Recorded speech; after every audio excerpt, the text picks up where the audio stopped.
Students, in this presentation I will be discussing your competency, describe and discuss the aetiopathogenesis, mechanism of injury, clinical features, investigations and principles of management of proximal femur fractures. So we'll be discussing all these things in relation to neck femur fractures, trochantic fractures and subtrochantic fractures. So before going into detail, we need to be aware about the basic anatomy of the proximal femur, in which there is component of hip joint also, the muscles, the neurovascular structures and ligaments. So grossly you need to be aware about the important muscles around the hip joint, which include the abductors, the gluteus medius is the main abductor and some component of gluteus minimus is also there. Then there are adductor muscles which are pectineus. Here you see it is deep to the femoral vessels. Then there is adductor brevis, then there is adductor longus, and behind this there is a large adductor muscle which is adductor magnus.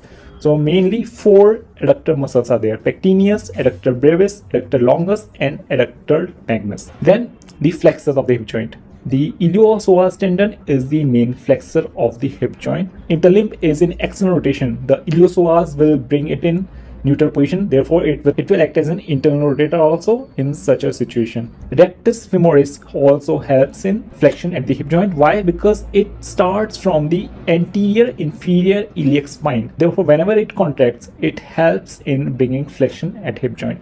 As far as the hip extensors are concerned, the gluteus maximus, which lies posteriorly, is the main extensor of the hip joint, and the short external rotators which lie beneath the gluteus maximus help in external rotation of the hip joint. These include piriformis muscle, the superior gemellus, the obturator internus, then inferior gemellus, then quadratus femoris.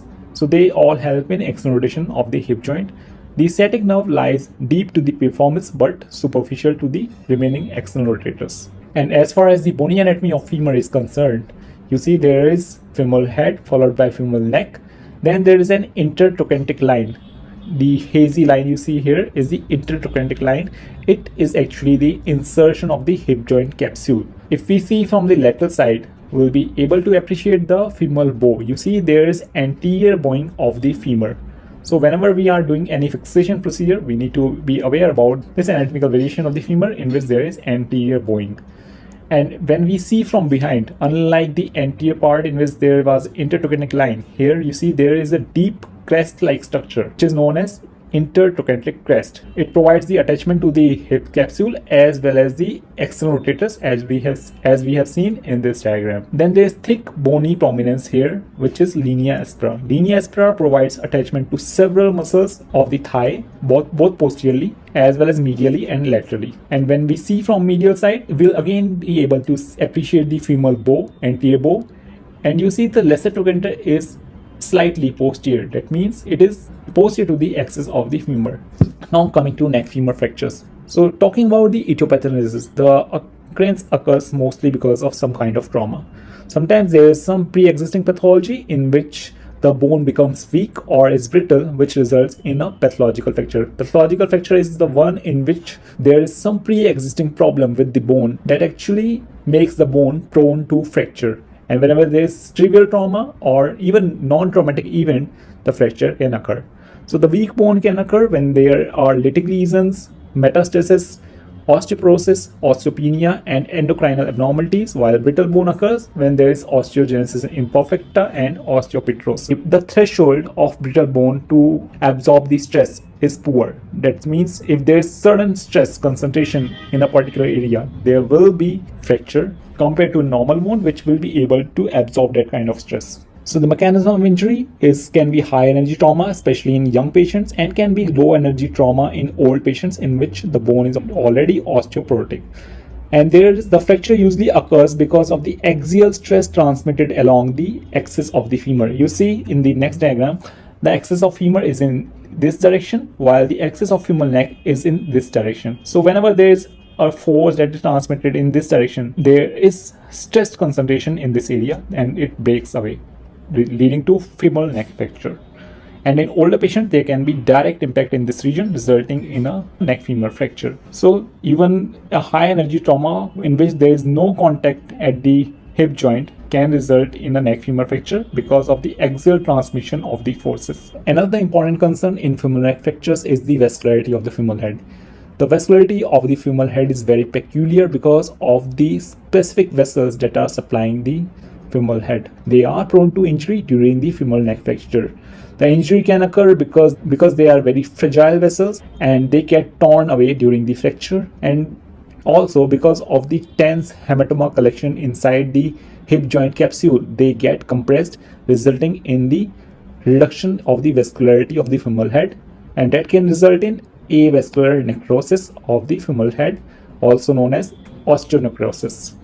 So the most important blood supply of the femoral head is the medial circumflex femoral artery, and the lateral retinocular vessels are the lateral vessels which give multiple branches to the femoral head, and the main contributor of lateral retinocular vessels is the medial circumflex femoral artery.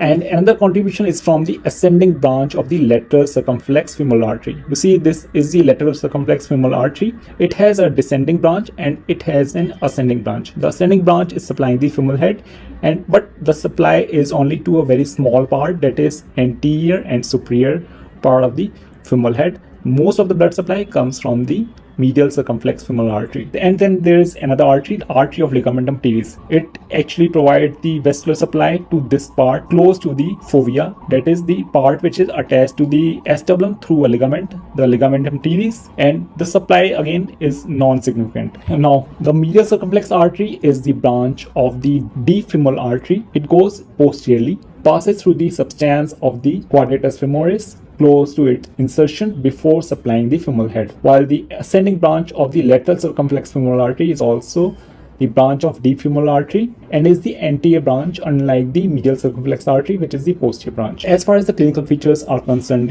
when you take the history, there will be definite history of trauma, which can be high energy in young patients or can be low energy in old patients. Sometimes there can be trivial trauma or even no trauma when there is a pathological fractures. And the present complaints are usually the pain, difficulty in hip movements, and inability to bear weight in the acute presentation. And pain can be absent or minimal when there is pathological fracture, because the injury could be old and might have been an incidental finding on the radiographs. And we have to rule out any metabolic and endocrinal abnormality during the history, because the patient might be taking any prolonged treatment for that particular illness.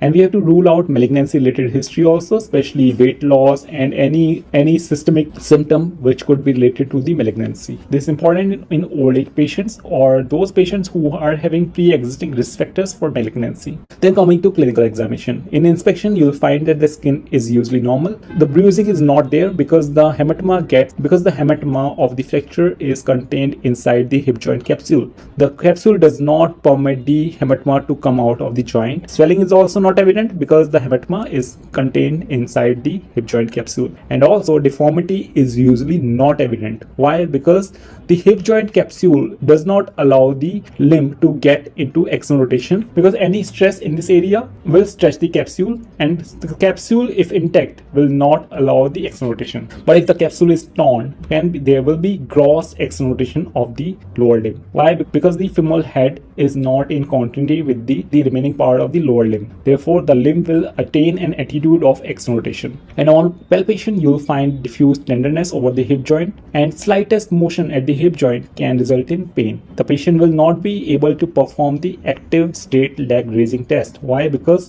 to perform an active straight leg raising test, the proximal part of the femur should be intact. The patient will not be able to lift the leg against the gravity. And as far as the measurements are concerned, if there is gross displacement of the fracture, then there will be evidence of shortening of the limb. And the neurovascular examination is usually normal unless there is an open injury, in which there can be injury to the femoral neurovascular bundle, and also in high energy trauma in which there can be direct impact on the neurovascular structures. So here you see, if this part is fractured, then automatically the limb will have tendency to go into external rotation. Normally the femur is anteverted. That means in neutral position, the limb is always in slightest external rotation because of the anteversion. Now, because of the fracture, the external rotator muscles are now at advantage. Now, if they contract normally, they will bring more external rotation at the hip joint because this bony support is gone. Because of lack of the bony support, the limb will go into external rotation. As far as the investigations are concerned, the routinely advised investigations include the radiographs, the AP and lateral views of the pelvis with both hip joint and including the thigh as well. And CT and MRI are required in those patients in which the radiographs are not able to clear the diagnosis.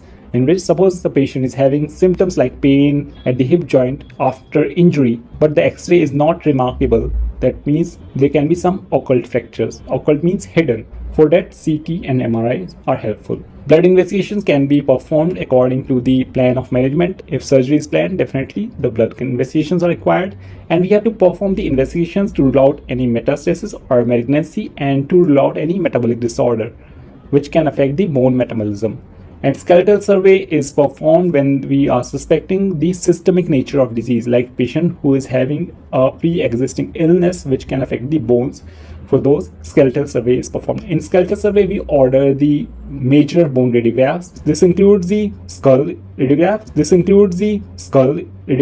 chest radiograph, axial skeleton, pelvis radiograph, and the radiograph of long bones like femur or tibia. So this is the radiograph which is showing the neck femur fracture. You see there is breach in the continuity of the bone from the femoral head to the greater trochanter. This part, the neck of the femur, is fractured, while on the opposite side you see the continuity is maintained. So this is an anteroposterior radiograph and this is a lateral radiograph. Both are showing the fracture. Here also the head part is not in continuity with the remaining part of the femur, and there is evidence of fracture here, that is breach in the continuity of the bone at the femoral neck. As far as the classification is concerned, Powell classification is the commonly used classification, in which there are three types. Powell type 1, in which the angle of fracture to the horizontal line is less than 30 degree, and in type 2 the angle is between 30 to 50 degree, and in type 3 the angle is more than 50 degree. Type 3 is the most unstable fracture variant. If you see the example of stacked stone, if we stack the stone in this particular manner, that means then there are less chances of distortion. But if we keep on tilting this assembly, that means there is chance of distortion. Therefore, the instability is more in the Powell type 3 fracture. Another classification, Gordon's classification, in which we see the alignment of the compressive trabeculae.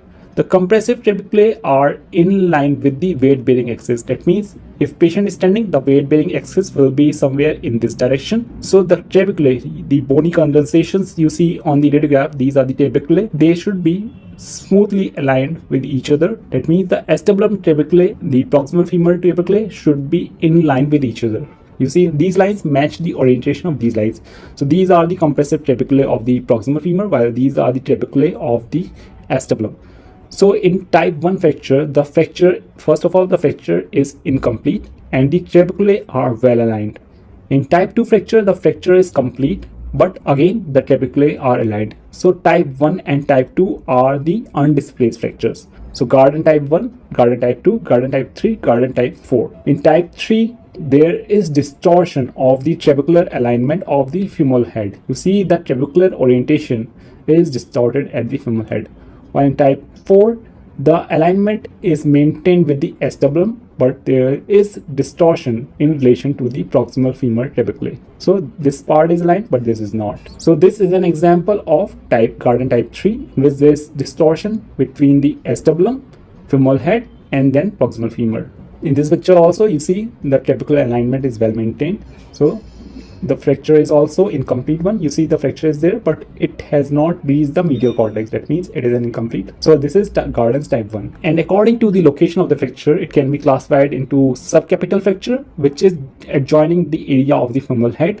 Then there can be transcervical in the middle part of the femoral neck, and then there can be basicervical, that is at the lower part of the femoral neck, that is joining near the region of the intertrochantic line. And as far as the treatment is concerned, in young and healthy bone, definitely fixation is the priority, while in older patients, that is more than 60 years, the joint replacement procedures are preferred.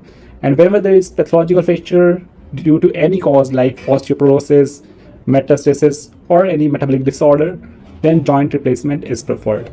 And non-operative management is reserved for those patients who are non-ambulatory, in which the surgical risk is very high and therefore the surgery is not performed. The fixation options are different for simple and complex fractures. If the fracture is simple, undisplaced, then partially threaded cannulated cancer screw. This is partially threaded cannulated cancer screw. You see, this part is threaded, this is not, therefore it is partially threaded and cannulated because the inside part of this screw is actually having a canal which provides the insertion of a guide wire. The screw has to be passed on a guide wire, therefore it is cannulated.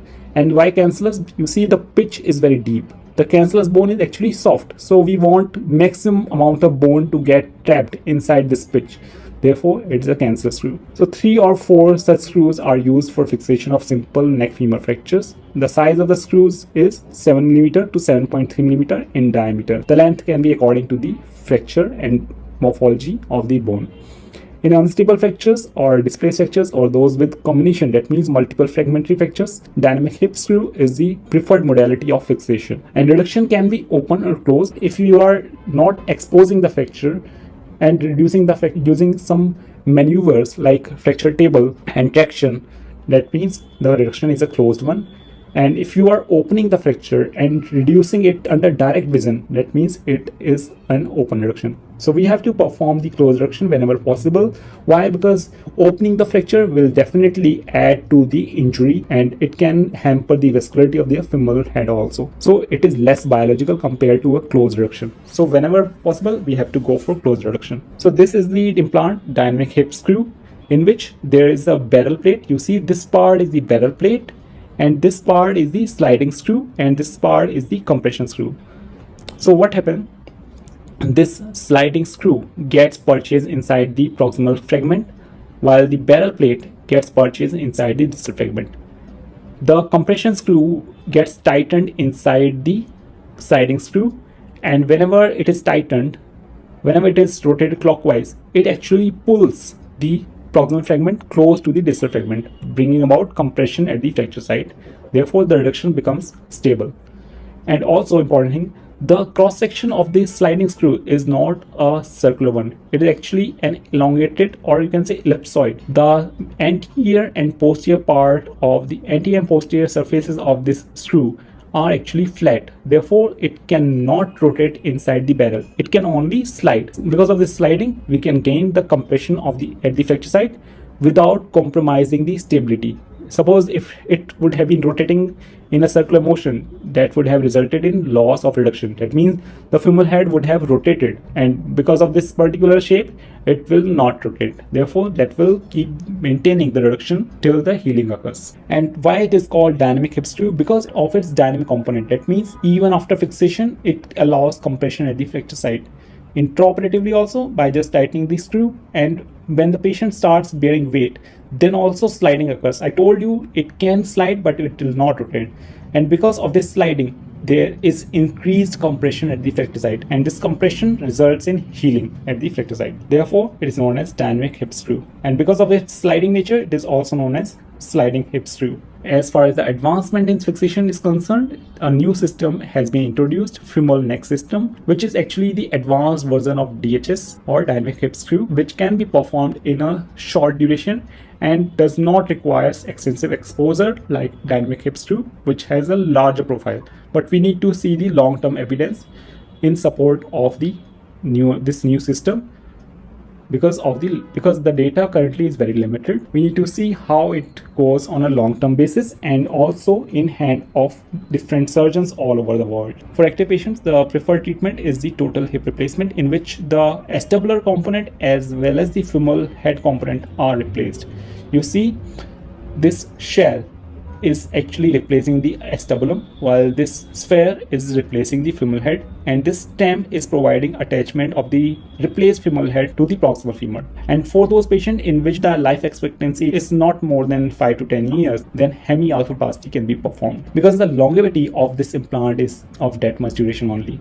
It will survive for 5 to 10 years only. So this can be performed in those patients who are very old. Here, the acetabulum component is not replaced. But if suppose the patient is having pre-existing osteoarthritis of the hip joint, That means the acetabular cartilage is not normal.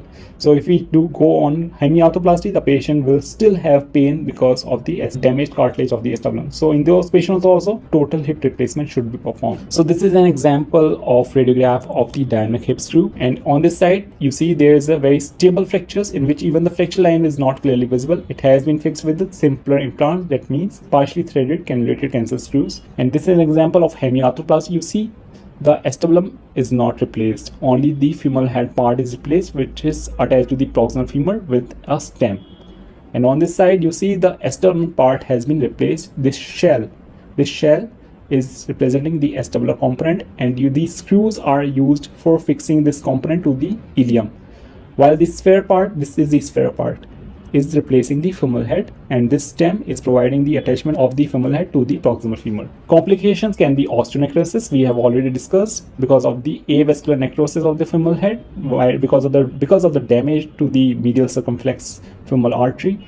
And non-union can also occur because I've told you it is an intra-articular fracture. That means everything is happening inside the hip joint capsule, and the synovial lining is not allowing any callus formation. Also, the neck femur does not have the cambium layer of the periosteum, which is required for callus formation.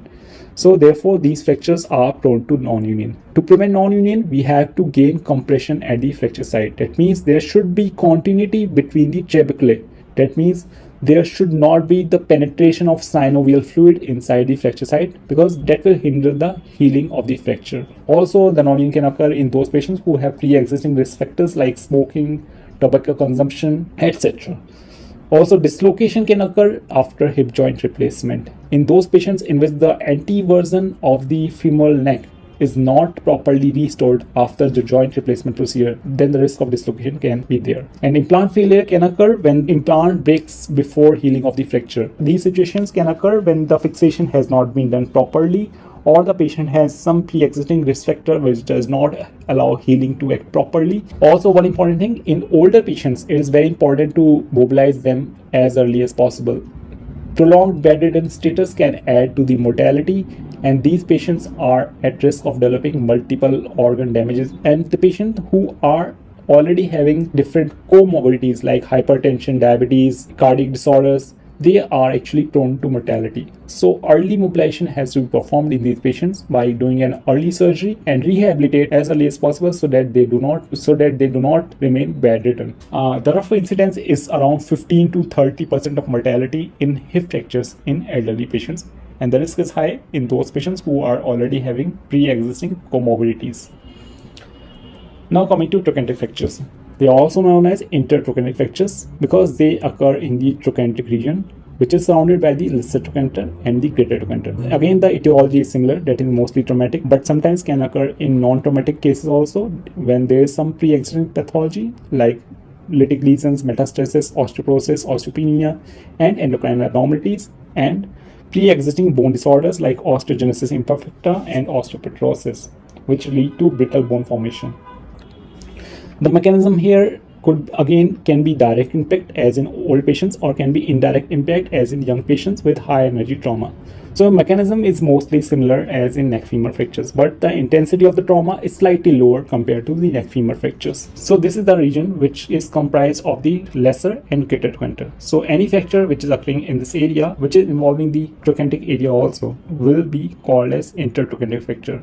So this is an example of a simple intertrochanteric fracture. You see the fracture line is exiting at the lesser trochanter as well as the greater trochanter. Had the fracture line being lying here, it would have been called the basic cervical neck femur fracture, because it would not have involved the greater trochanter or lesser trochanter. But now it is involving the trochanteric areas, therefore it will be called as intertrochanteric fracture. This is an example of combinated or an unstable intertrochanteric fracture. You see it is grossly displaced, unlike this one, and the lesser trochanter is broken and the greater trochanter is also broken. So the lesser trochanter is fractured as well as the greater trochanter is also fractured. So it is a complex intertrochanteric fracture. There are two major classifications: advanced classification classification and Boyd and Griffin classification. In advanced classification, we reduce the fracture and then assess the fracture lines. They can be a stable fracture or they can be an unstable fracture. So these two are the variants of the stable fracture, while these three are the unstable fracture. Stable fractures are those in which the fracture line is very simple, in which there is single fracture line and there is no combination. And if the lesser trochanter is fractured, it is a very simple fracture. While in unstable fractures, there is combination of the lesser trochanteric region, and there can be combination of the greater trochanteric region also. And sometimes the fracture line can be in opposite direction. That means normally fracture line is like this, but here it is in this direction. So this line is known as reverse oblique fracture. So the reverse oblique fracture is counted as an unstable fracture. And in Boyd's and Griffin fracture, there can be a simple fracture like here, and then there can be a combinated fracture like here, multiple fragmentary. Then type 3 is the reverse oblique fracture. You see the fracture line is in a direction opposite to the intertrochanteric line. While in type 4, the fracture is in multiple plane. That means the major fracture lines are in multiple plane. For example, you see here, this is a fracture which is reverse oblique type 3. And this is a fracture in which there are multiple fragments and in multiple planes. You see this fracture line is exiting here, while the one fracture line is exiting here. This part is split anterior and posterior, and there is another part which is lying here. That means the fracture line is in multiple planes. So this will be type 4. As far as the management is concerned, for conventionally we go for pain relief, analgesics, Thomas splint. Skin traction and skeletal traction can be given if the surgery is delayed. And when early surgery is performed, usually the traction is not required. And in older patients, surgery delay should be avoided, as we have already discussed. In non-operative management in form of a boot and bar splint is reserved for non-ambulatory patients, in those where surgery risk is very high. So you see, we have to prevent the limb from going into external rotation. So therefore the boot and bar actually applies to this part, while the bar prevents the external rotation. And as far as the fixation options are concerned, again dynamic hip screw can be used for stable fractures, and cephalomedullary nails can be used for unstable fractures as well as stable fractures. Cephalomedullary nail, in which the screw is going in a cephalic direction inside the femoral head, while the nail is going inside the medullary cavity. Therefore, it is known as cephalomedullary nail. And for unstable fractures, the cephalomedullary nail is the preferred treatment of choice. The dynamic hip screw should not be used in unstable fractures because of the risk of loss of reduction. So again, here also the reduction can be a closed one or can be an open one, depending upon the quality of reduction we are getting. If we are not getting the good reduction after a closed manner, then definitely open surgery can be performed. And these are the two examples of cephalomedullary nails. The first one is the reconstruction nail, in which there is two screw options which are going inside the femoral head, while the nail is going inside the medullary cavity. And then there is proximal femur nail, which is also a type of cephalomedullary nail, in which there is a screw, or you can say blade, which is going inside the femoral head, and the nail is going inside the medullary cavity. And the nail is fixed distally with screws. Here also it will be fixed distally with these screws, but not shown here in the diagram. So whenever the fixation device is having multiple flutes, that means it is a blade. But if it is having multiple threads like here, it is a screw. So here it is a blade. In older patients, the blade is the option, because for blade we need not to remove any bone, while for screw we have to create a track for the screw to pass. The blade will create its own track. So in older patients, the blade is the preferred modality of fixation when using the cephalomedullary nail. So this is an example of an intertrochanteric fracture fixed with a short proximal femur nail. If the nail would have been passing till the terminal part of the femur, that would have been called the long proximal femur nail. Here it is a short one because the fracture is quite proximal, so a short nail is sufficient for these fractures. This is a blade because there is no thread. You see there are multiple flutes seen here, which is fixing the proximal fragment to the nail, while the nail is gaining hold inside the medullary cavity. The complications can be malunion, non-union, and implant failure, similar to the neck femur, but non-union is very uncommon, while in neck femur it is very frequent. And this point we have already discussed. The risk of mortality is high in older age group, and we have to perform the surgery as early as possible, not for the fixation purpose but for the early mobilization purpose. So early mobilization is very important in older patients to reduce the mortality. The third important fracture type of the proximal femur is the subtrochantic femur fractures. Here the fracture occurs in the proximal third of the femur, but occurring at a level just lower to the lesser trochanter. Again, the pathogenesis will be traumatic and can occur with the pre-existing pathology as for other proximal femur fracture we have already discussed. And one important thing you need to be aware in atypical subtrochantic fractures is the use of bisphosphonates. The bisphosphonates has been used as anti-resorptive drugs. That means they are anti-osteoporotic. But the complication that occurs with prolonged use of bisphosphonates is that they make the bone brittle.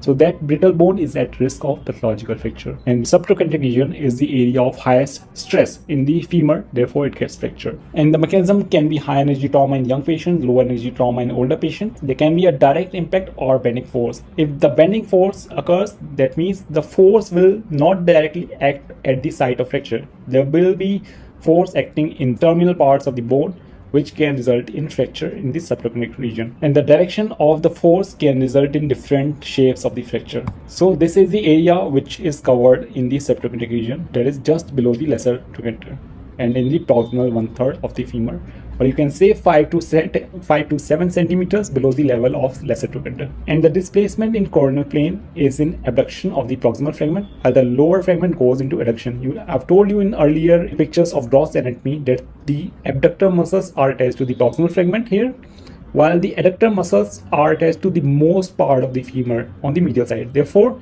the distal fragment will have tendency to go into adduction, while the proximal fragment will have tendency to go into abduction.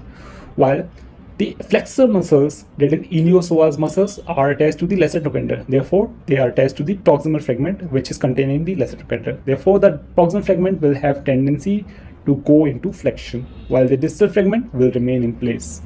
So these are the gross displacements in subtrochantic fractures according to the muscle pull. Claims of features will be again according to the history. They can be a traumatic event or can be trivial trauma in case of pathological fractures, and we have to rule out any metabolic or endocrinal abnormality, any malignancy related history in all these patients, especially those who are at older age or having pre-existing risk factor. Clinical examination, again, they will be shortening because of the fracture displacement. There will be visible deformity, I've told you, because of the prominence of the proximal fragment. There can be bruising, erythema, prominence, unlike the neck femur fractures in which the hematoma was contained inside the hip joint capsule. And on palpation, there will be tenderness at the fracture site. You can feel the bony fragments. There can be crepitus also, and the patient will not be able to perform active straight leg raise because of the discontinuity of the proximal femur. And the limb will be shortened according to the displacement. As far as the neurovascular examination is concerned, it is usually normal unless there's an open injury or very high energy trauma which can injure the neurovascular structure. So this is an example of a subtrochantic fractures in which you see the limb is grossly shortened on the left side and there's external rotation attitude of the left lower limb. Why? Because the support of the hip joint is not there now. Investigation will be similar to the other fracture, that means radiographs, AP and lateral radiographs of the area of interest, as that is hip joint with thigh.